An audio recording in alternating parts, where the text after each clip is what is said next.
Jadi tuan-tuan, Nabi dia cerdik, bijak orang dia. Sebab itu salah satu sifat yang wajib bagi Nabi apa dia? Faqanah, bijaksana. Bijak sangat-sangat genius, hebat. Sebab daripada kecil dia sudah diberikan pendedahan. Sebab itu bila orang Madinah ajak dia, ya Rasulullah, kami dah dari Islam, jom balik ke Madinah. Nabi katakan, kamu pergi dengan anak murid aku nama Mus'ab bin Umair. Mus'ab balik ke Madinah dengan pakcik-pakcik ini, ajar mereka Quran, ajar mereka Islam. Sebab kalau Nabi pergi, tuan-tuan, mungkin mereka ini mengkhianati Nabi, boleh khianat Nabi. Nabi sampai kerana dia digoreng dia Nabi, tuan-tuan. Tapi dia tak cepat percaya, itu cepat nak percaya. Betul? Ya. Mus'ab bin Umair pun pergi dekat sana. Balik. Nabi kata apa? Saya rujuk dalam kitab sirah. Nabi semua Mus'ab bin Umair pergi mengajar Islam kepada mereka. Tapi saya tak percaya. Saya kurang percaya kenyataan itu. Sebab saya fikir Nabi ini dia bukan saja seorang ustaz. Kamu pergi Madinah dan mengajar di Iqra. Itu pemikiran seorang ustaz. Sedangkan Nabi sebelum dia jadi Nabi, pendedahan dia banyak sebagai seorang tentera, sebagai seorang ahli politik, sebagai seorang ahli ekonomi. Sebelum dia jadi Nabi, cuba tengok, dia berniaga barang-barang Siti Khadijah. Untung fikrah sebagai seorang ahli berniaga cukup hebat. Mustahil Nabi suruh Mus'ab bin Umair pergi sana mengajar Iqra, macam mustahil. Saya yakin dia hantar Mus'ab bin Umair ke sana untuk jadi informan. Kan dia seorang militer Nabi kita. Ada satu tesis PhD yang dibuat di Baghdad University. Nabi sebagai tokoh tentera. Nanti kita bincang benda ini. Ya, banyak strategi ketenteraan dia yang hebat-hebat. Nanti kita ambil salah satu daripadanya. Saya yakin Mus'ab bin Umair ni dihantar ke sana pagi mengajar Iqra, petang duduk kedai kopi dengar orang kampung cerita. Itulah kerjanya. Habis orang kata, mengapa tak disebut dalam kitab sirah? Benda-benda rahsia itu takkan nak sebut. Mana sebut? Takkan disebut punya. Sebab ini keselamatan negara, takkan disebut. Tapi saya yakin itulah kerja dia. Sebab apa? Sebab tahun depannya bila orang Madinah datang, ya Rasulullah, marilah ke Madinah. Ampuh lagi kita pergi sekali, kata Nabi. Mudah pula dia nak pergi. Tahun lepas tak nak pergi, tahun ni mudah nak pergi. Mengapa? Sebab Mus'ab bin Umair duduk sana, pagi mengajar Quran, mengajar mukadab ke budak-budak, petang-petang duduk kedai kopi dengar apa macam tu. Malam-malam dia WhatsApp Nabi. Ya Rasulullah, orang sini bagus. Jangan bimbanglah, ini memang sesuai nak jadi negara Islam ni. Sebab Nabi otak-otak politik, otak tentera. Ya Rasulullah, hebat. Nabi kata setahun cari lagi maklumat. Cari, ya Rasulullah, sini muka bumi dia memang cantik ya Rasulullah, sesuai untuk jadi negara Islam. Kita nak tegak tampang Islam ni. Cari lagi, ya Rasulullah, tempat ni memang bagus, tentera dia memang hebat-hebat ni. Ya. Setahun selepas itu Mus'ab bin Umair datang dengan orang Madinah. Datang saya lagi di musim haji juga, berlakunya Bai'atul Aqabah yang kedua. Selepas Bai'atul Aqabah yang kedua itu berlaku, orang Madinah kata apa? Ya Rasulullah, jom pindah ke Madinah. Nabi kata, sekarang ini kita berhijrah ke Madinah. Lalu Nabi arahkan para sahabat, jom semua ke Madinah. Ayo, siapa tak pindah ke Madinah, siap dia. Nabi hukum tak, siapa tak hijrah ke Madinah, dia tidak boleh mewarisi harta waris dia kalau waris dia meninggal. Nabi cuma Nabi kata, kamu pergi dulu, aku kemudian sekali. Tuan-tuan, mengapa Nabi mudah terima? Tentu dia dapat maklumat daripada Mus'ab bin Umair. Baik, cuba tuan-tuan tengok jom. Nabi dia berduka, tapi dia bekerja keras untuk dapatkan sesuatu yang boleh menghilangkan duka, yang akhirnya umat Islam boleh bergembira. Nabi tengok, aku tak ada kuasa, aku kena cari kuasa. Sebab itu dia sanggup tinggalkan Mekah, tuan-tuan, berhijrah ke Madinah. Sebab bila dia berhijrah ke Madinah, orang Madinah bukan saja lantik dia jadi Pak Imam, bukan. Orang Madinah bukan saja lantik dia jadi JKK, bukan. Kalau nak jadi JKK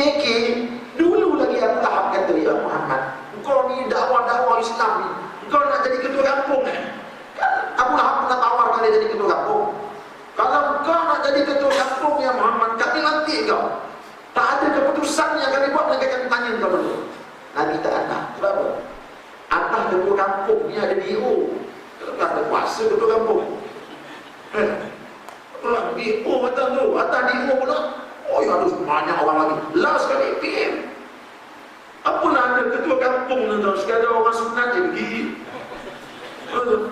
Ni PM ni. Sebab tu Nabi kata, aku tak mau Abu Jahal sekadar jadi ketua kampung. Tak sih. Anak dia, bijak. Sampai di Madinah, orang Madinah kata, kamu kami nanti jadi Pak Imam, kamu jadi ketua kami. Bila kata jadi ketua tu yang Nabi kata, jom kita pergi. Nabi tinggal di bumi Mekah. Padahal Nabi sayang sangat dengan Mekah. Sebab itu, sewaktu Nabi meninggalkan kota Mekah, dia pandang belakang. Apa kata dia? Wahai Mekah, kalaulah tidak ada kaumku mengusir aku keluar, aku takkan tinggal. Sayang Nabi.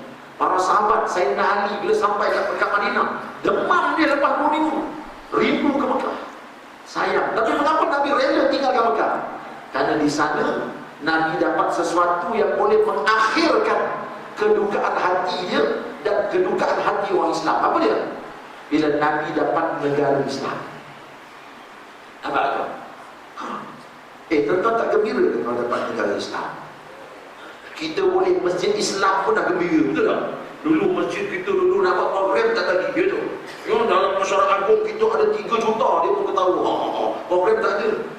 Kita duka tu, sekali tukar nasi, tengok nasi yang baru ni pula, gila program. Gila program. Kali merasul dia buat, dia tu ya. Macam-macam lah 1 bulan. Kalau di Kelang dulu pernah satu masjid tu, dia punya ceramah 1 bulan 114 kali ceramah. Sebulan. Jadi sebulan ada 3 hari. Macam mana dapat 114? Dia punya nasi tuan-tuan, orang bagi derma habis dia belanja kan untuk program. Tak bankrupt pula masjid dia. Tak bankrupt, itu yang pelik tu. Hebat. Jadi bila kita dapat masjid Islam pun, kita dah gembira. Macam mana kalau dapat negara Islam? Betul. Negara Islam yang di atasnya Quran. Quran kuasa tertinggi. Apa yang Quran kata boleh, maka boleh dibuat. Apa Quran kata tak boleh dibuat. Kita sebagai orang Islam dapat negara macam tu, itulah kemuncak kegembiraan kita. Sebab di situlah nanti Allah akan diesakan. Betul tak? Kita tu je gagal kita. Kalau kita tak dapat negara Islam, bila-bila masa orang akan pijak Allah, ketika itu kita berduka. Yang berlaku dekat Seremban, dia orang laki-laki boleh pakai baju perempuan. Bila dia diluluskan, bukankah ini peraturan yang memijak undang-undang Allah? Kita orang Islam tak sedih kan? Mesti sedih. Saya berapa hari tak keluar rumah. Sedih undang-undang Allah orang kena pijak dia orang. Sedih je. Tiba-tiba umat Islam dapat negara Islam. Tentu Nabi gembira.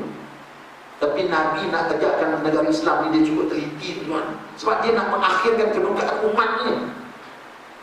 Mengapa dia pilih Madinah? Nak cerita telitinya. Dia punya R&D tu. Dia hantar Mus'ab bin Umair tu. Mus'ab bin Umair ni buat kerja-kerja R&D, Research and Development. Nabi dah mula dulu dah. Mana kat sana tu? Ya Rasulullah, kalau kau datang Madinah, kita tak bimbang. Kalau Abu Sufyan datang serang kita pun, kita tolak. Gini dia Rasulullah. Ibarat kata gitulah. Saya ni nak memudahkan faham. Ya? Mengapa tuan-tuan? Sebab Madinah ni tempat diam segala jenis penyakit. Itulah tempat. Cuba tuan-tuan baca Madinah sebelum jadi negara Islam. Di situ ada 2 kabilah, Aus dan Khazraj. Ini 2 kabilah ni, dia jumpa jadi perang.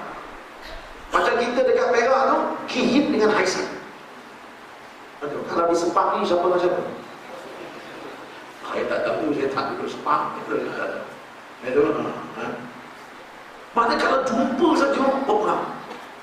Kecil punya hal, perang 3-4 tahun, selesai 2 hari, perang lagi. Pendek kata orang Madinah ni tuan-tuan, jenis nak tidur malam, tak letih tu, tak jendera katanya. Habis tu, tolong meletup sikit satu bom, boom, kau kagak boleh itu.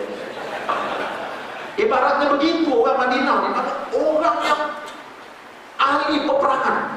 Sebab apa? Sebab hidup mereka di zaman jahiliyah memang bergaduh dia kerja dia. Mus'ab bin Umair kata, ya Rasulullah, begitulah keadaan mereka.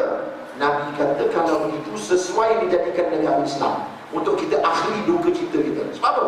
Sebab bila samsim-samsim ni masuk Islam, kita baiki akidah dia, kita baiki akhlak dia, tapi ilmu keperwiraan dia akan kekal. Jadi kita tak payah nak buka maktab tentera diraja. Ini baru datang Madinah, kita buat maktab tentera, baru nak belajar kawat. Pakcik-pakcik yang boro-boro itu nak ajar kawat. Bawa Abu Sufyan dah datang sekat mati dah tuan. Ini ready made punya. Orang putih panggil ready made. Saja orang putih lain sikit, ready made. Sampai tengok. Sebab itu tuan-tuan, Nabi kata kita pergi Madinah. Sebab dari segi pertahanan memang hukum Madinah. Sebab itu tuan-tuan tengok, semasa berlaku perang Badar, orang Islam 313, kafir 1000. 313 ni pula bukan niat nak pergi perang, niat nak buat apa? Nak rampas harta perdagangan Abu Sufyan. Maknanya mereka nak pergi lawan businessman tangan lembut. Kerja saya cek ni. Itulah dia businessman, betul tak? Lipas takut betul. Sebab tu para sahabat bila Nabi kata kita nak pergi rampas harta Abu Sufyan, mereka pergi bawa alat peperangan dia. Dia pergi bawa batang cangkul, bawa pelepah kurma, itu kuda beberapa ekor je. Sebab apa? Kita nak lawan businessman, pakcik yang boro-boro itu. Aku nak pakai bawa meriam tak payah, betul. Tiba-tiba Abu Sufyan